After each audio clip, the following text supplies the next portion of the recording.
केन्द्रापड़ा जिला केन्द्रापड़ा ब्लॉक अंतर्गत श्यामसुंदरपुर पंचायत निकिराई पंचायत और डेराविश ब्लॉक अधीन बारीमूल पंचायत में पंचायत स्तरीय जनसचेतनता शिविर अनुष्ठित हो जाइए। यह पंचायत स्तरीय सचेतनता शिविर पंचायत में पूर्वर होइतिबा विकासमूलक कार्यक्रम गुड़िक और सरकार तरफ आसुवा विभिन्न योजना संबंध में पंचायतवासी को सचेतनता करने एलईडी परदा माध्यम वीडियो प्रदर्शन कर एसहित माननीय मुख्यमंत्री नवीन पट्टनायक और 5T अध्यक्ष वीके पांड्यान जनहितकारी योजना संपर्कित वार्ता को एलईडी परदा माध्यम लोक सचेतनता उद्देश्य पंचायत माध्यम चेष्टा कर राज्य सरकार विभिन्न जनमंगलकारी योजना माध्यम ग्राम पंचायत विभिन्न योजना जमीक जगन्नाथ संस्कृतिर संरक्षण धार्मिक स्थली गुड़िकर रूपांतरीकरण महिला सशक्तिकरण और भित्तिभूमिर विकास स्वास्थ्य केन्द्र भित्तिभूमिर विकास ग्रामीण बैंकिंग भित्तिभूमिर विकास विद्यालय उच्च विद्यालय और माध्यमिक विद्यालय गुड़िकर रूपांतरीकरण क्रीडार भित्तिभूमिर विकास ऐतिह्य भित्तिभूमिर विकास सुगम परिवहन व्यवस्था सहित पंचायत स्तर में राज्य सरकार द्वारा कर विभिन्न उन्नयनमूलक कार्यक्रम को लोकालोचन को आना यही सचेतनता कार्यक्रम में उपस्थित लोक मनोरंजन पाला नृत्य गीत आदि कार्यक्रम आयोजित कर कार्यक्रम को पंचायत प्रतिनिधि सहित पंचायत निर्वाही अधिकारी और ग्राम रोजगार सेवक माने उपस्थित रही परिचालना करथिले।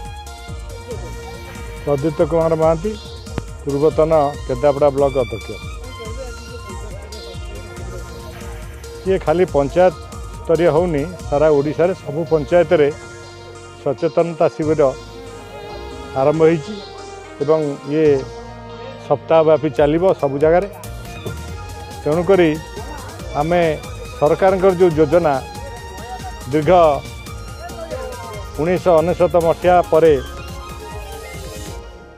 23 वर्ष ऊर्ध हेब नवीन बाबू जो जो कार्यक्रम सारा ओडिशा रे करिसेंती एवं आज 1 नंबर मुख्यमंत्री भावे सारा भारत वर्ष रे प्रतिपादित होइसेंती तांकर कार्यक्रम को लोक मानक पाखरे पहुँचेबा ये सचेतनता शिविर मुख्य लक्ष्य।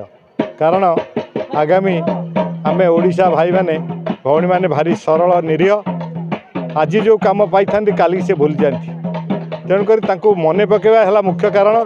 आगामी एप्रिल मसरे लोकसभा एवं आमर राज्यर विधानसभा निर्वाचन होगा जाऊँगी। तेणु यही परिप्रेक्षी में आम लोक सचेतन करवा आम मानकर मुख्य कर्तव्य एवं जहाँ जहाँ सरकारी भाव कार्यक्रम नि माठू पिला जाके एवं स्वास्थ्य क्षेत्र को गमनागमन क्षेत्र को पानीय जल विवाद को एवं बहुत साइंटिफिक कार्यक्रम बहुत इलेक्ट्रोनिक्स मीडिया रे जो कार्यक्रम होची सबू जाक कार्यक्रम आम खूब कम समय मध्य लोक पहुँचवा ये आमर कर्तव्य। अंकुर सेठी श्यामसुंदर ग्राम पंचायत सरपंच अटे।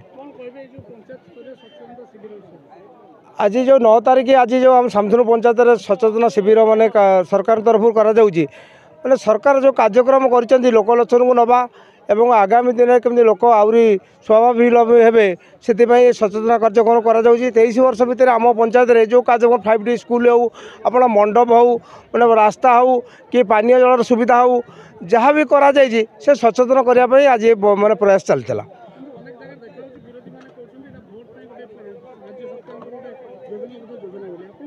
नहीं मु से मात्र किसी कहबी मुझे खाली कहबी सरकार जहाँ कर लोकलोचन को आणुंट किंतु भोट तो भोट बाटर जीव लोक जहाँ भोट देवाक इच्छा करते जबरदस्त भोट करा से कथा नुहे कि सचेतना शिविर जे सरकार तार जिन केन्द्र सरकार भी तार कार्यक्रम भी कर राज्य सरकार कर जो राज्य जो सरकार मैंने अच्छा से निजर कार्यक्रम को बखाणी रखुच्च।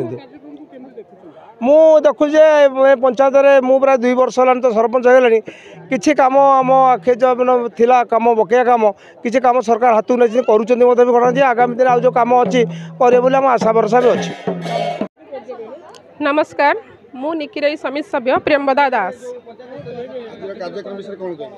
आम ओडिशा नवीन ओडिशार कार्यक्रम आजकल होउची सरकार द्वारा कार्यक्रम प्रचलित होउची। सरकार तांकर विभिन्न प्रकार योजना विषय रे कार्यक्रम माध्यम रे लोक मानक पाखरे पहुंचाउछंती। सुकांत नायक निकिराई ग्राम पंचायत कार्यनिर्वाही अधिकारी। आज आमर ग्राम पंचायत स्तरीय सचेतनता शिविर अनुष्ठित होउची आम ओडिशा नवीन ओडिशा तरफ। यही सचेतनता शिविर रे सरकार विभिन्न सफल योजना मान रूपायन कराई ताकू लोक आगे प्रदर्शित कराऊँगी ता सहित ग्राम पंचायत अधीन विभिन्न उन्नयनमूलक कार्यर प्रतिपादित करा देखा लोक मानू सचेतन विभिन्न स्कीम विषय सचेतन करा आज कार्यक्रम। हाँ निश्चिंत होती बहुत मात्रा सचेतन होती पूर्वर जो लोक मैंने जापार ना कौन स्कीम विषय जापार ना बारंबार मानवर मुख्यमंत्री प्रचेषार विभिन्न स्कीम विषय बारंबार सभा समिति माध्यम जनाऊँगी ये जो सचेतना कार्यक्रम पंचायत तरफ जारी रही माध्यम आम भल भाव अवगत कराऊँ विभिन्न स्कीम विषय। केन्द्रापड़ारू अनिरुद्ध दास को रिपोर्ट केबी न्यूज ओडिशा।